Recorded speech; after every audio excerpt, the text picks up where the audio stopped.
"Grandpa, you're not going to die." My grandson was 5 years old. We were standing in front of the image of Mary inside a Catholic church, and he had just repeated, word for word, what a doctor had told me alone in a closed room 3 weeks earlier. No witnesses. I hadn't told anyone, to no one. I looked at that child and my throat tightened, because he hadn't finished saying everything yet. But before I tell you the rest of what he said, you need to understand who the man was standing in that church, because God wasn't dealing with an ordinary person. He was dealing with an evangelical pastor who spent 20 years teaching people to reject exactly that image my grandson had dragged me to see. My name is Miguel, and there is a secret about my life that almost no one knows. Before I became a pastor, I was a Eucharistic minister in the Catholic Church. I served that sacrament with genuine devotion. I placed the host in the hands of hundreds of people. I knelt before the altar. I believed with all I had, until the day everything broke in an argument with my father. A fight that had no winner, words that came out and never returned, and I left home shouting a phrase that would define the next 20 years of my entire life. I will never touch a host again. Never again. I didn't tell that phrase to anyone. Keep that detail in mind. You're going to need it in a bit. I kept the promise. I built another life. I became a pastor, got married, had a daughter, and along with all that, I cultivated something I called theological conviction, but which deep down was something completely different. It was anger disguised as faith. When my daughter Sophia married a Catholic guy and then got baptized in the Catholic Church, I felt as if she had chosen a side against me. I created distance. I placed doctrine between me and her as if it were a wall of protection. When she invited me to my grandson Samuel's baptism, my response was immediate and dry. No, I won't go to that baptism. It was my wife who stopped me with a simple phrase, "Miguel, you are going to lose your family because of a pride you call faith." And with the weight of my wife's words, I decided to go to the baptism with a closed heart.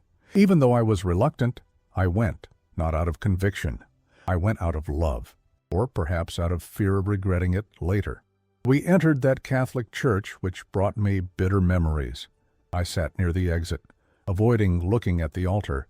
Every detail of that place awakened memories I thought I had buried. The incense, the images, the reverent silence. I kept repeating to myself that I was just watching a ritual. But I carried a secret that no one there knew, a weight that accompanied me in silence. But in the last 10 minutes of that ceremony, my 5-year-old grandson squeezed my hand with a firmness that didn't match his age.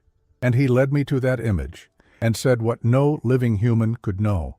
3 weeks before that baptism, I had started to feel pain. Not the kind of pain you ignore, the kind that wakes you up at 3 in the morning and doesn't let you go back to sleep. I went to the doctor secretly. I had the tests done secretly. I went back alone to get the results. The doctor looked at me with that silence doctors have when the news isn't good. He adjusted the paper on the table, took a deep breath. Aggressive tumor, advanced stage, metastasis. I heard the words, but my brain took a few seconds to process them, as if the sound had arrived before the meaning. I left the office destroyed and went to the car. I sat. I didn't cry. I didn't turn on the engine. I just stared at the windshield for a time I can't measure to this day. The pastor who spoke about divine healing every Sunday was hearing the word metastasis for the first time in the first person, and the first thing I felt wasn't faith. It was shame, because I didn't know how to preach trust in God on Sunday and confess fear on Monday. I didn't know how to be the man everyone expected me to be while also being someone who was dying in silence. So I chose silence. I didn't tell my wife. I didn't tell Sophia. I didn't tell any brother from the church. I kept preaching every Sunday. I kept smiling in the hallways. I kept counseling couples about faith and surrender, while inside I was sinking. Night after night, I would wake up in the dark and stare at the ceiling, afraid of suffering, afraid of leaving my wife alone, afraid of dying without having fixed what I had broken with my daughter, and with a fear I could barely admit to myself, the fear that I had spent 20 years wrong. That all the certainty I preached with such conviction was, in fact, built on anger, on childhood hurt, on a fight with my father that I never resolved. It was carrying that weight that I entered that church on the day of Samuel's baptism. It was while carrying that weight that I sat near the exit, arms crossed, counting the minutes until I could leave. It was while carrying that weight that I tried not to look at the altar, not to smell the incense, not to let that place touch anything inside me. I was not prepared for what would come next. No man would be, because no one prepares to be seen by a child who sees what adults hide. The baptism ceremony had ended. People were talking quietly. The priest was greeting the family members. I was already standing, moving toward the exit, calculating the most discreet way to leave without having to explain anything to anyone. That's when Samuel appeared out of nowhere. He squeezed my hand. Not the way children squeeze, distracted, pulling out of habit. He squeezed with a firmness that made me stop. I looked down. He was staring at me with an attention that 5-year-olds simply do not have. Those eyes were not playing. He began to lead me down the center aisle without saying a word. I let him. I don't know why. Something in me couldn't resist. We stopped in front of the image of Mary. I felt discomfort rise in my chest immediately. It was like being in forbidden territory. That image represented everything I had fought against for 20 years. I instinctively looked around as if someone could see me standing there, as if I needed to justify myself. But Samuel was not looking at the image. He was looking at me. He stood on his tiptoes, leaned close to my ear and said, "Grandpa," the little mother in blue said, "You're not going to die." The ground fell out from under my feet, not because of the mention of Mary, not because of the child's voice, but because of those 4 words she had put in my grandson's mouth. "You are not going to die." I had never told anyone my diagnosis. No exam, no consultation, no words. The only human being who knew about that sentence was the doctor who looked me in the eyes and spoke of metastasis. I tried to breathe. I tried to rationalize. Children repeat things they hear. Maybe someone had mentioned something. Maybe it was a coincidence. But then Samuel added another sentence, a sentence that destroyed all my explanations in one go. He said, "She said you promised you'd never touch Jesus again, and that it's already time to go back." I froze completely. That sentence, those exact words, I had yelled them decades ago, alone, leaving my father's house in the middle of a fight. I'd never repeated them to anyone. I'd never written them down. I'd never confessed them. They existed only inside me, buried under 20 years of silence and pride. And my 5-year-old grandson had just repeated them. I stroked his hair with trembling hands. I forced a smile. I said he had a great imagination. He just looked at me calmly, as if he knew I still needed time.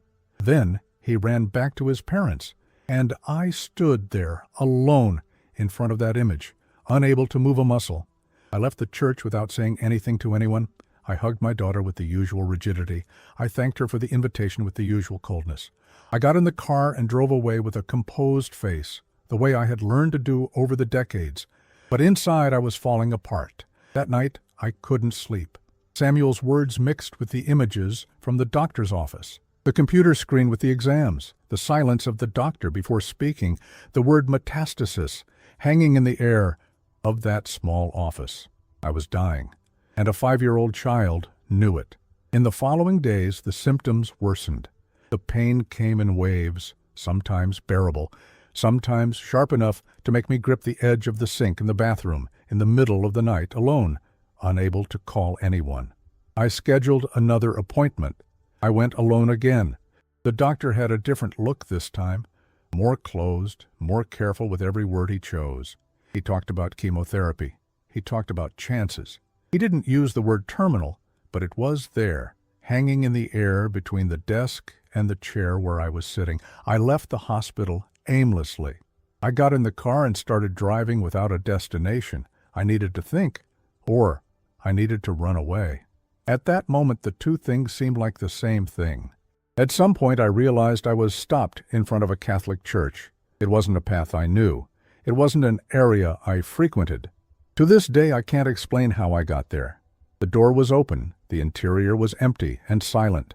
Some candles flickered on the altar. I stayed in the car for several minutes with my hands on the steering wheel. Then I turned off the engine. I entered as if invading enemy territory. I sat in the first pew. I didn't kneel. I didn't make the sign of the cross. I just sat and looked around with the eyes of a man who was too tired to keep pretending. A priest appeared through a side door. He noticed my presence. He approached calmly and asked if I needed help. I said I needed to talk. In the confessional, I started talking about the illness, about the fear, about the diagnosis I had hidden from everyone. But gradually, I realized that wasn't the center of my anguish.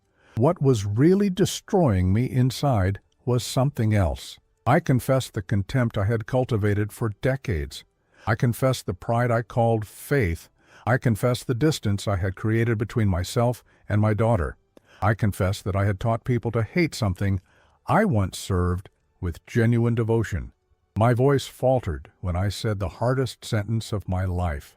I turned my pain into intolerance, and I taught others to do the same. The priest listened to everything without interrupting once. When I finished, he remained silent for a few seconds. Then he asked, "Do you wish to receive the Eucharist?" That question hung in the air like a sentence. I had promised never to touch the host again. That promise was born from the anger of a wounded boy. And now, in the face of the real possibility of my death, it seemed too small to continue carrying. I answered yes. We walked to the altar. My hands trembled. The priest lifted the host and pronounced the words of consecration and placed it in my hands.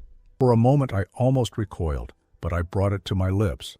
I felt no lights. I heard no voices.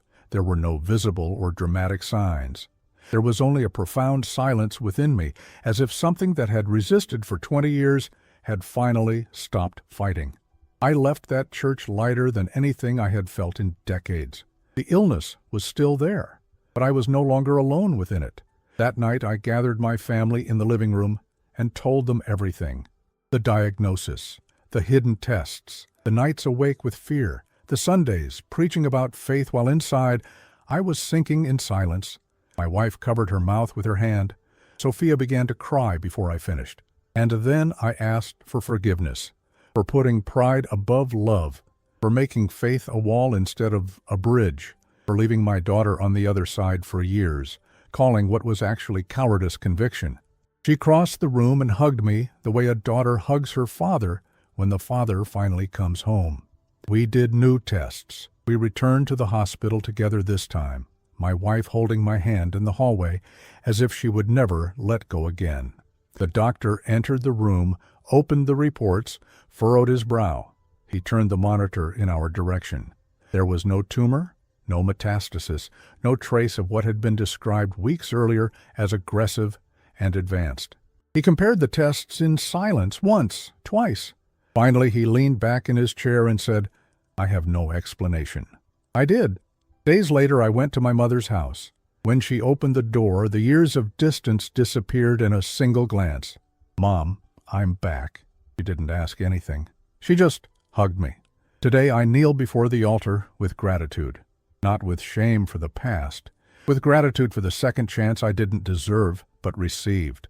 I spent years preaching against Mary, but she never gave up on me. If you have come this far carrying some weight alone, know that no door closed by human hands is big enough for what is on the other side. Write your name and where you are watching from in the comments. I will pray for you.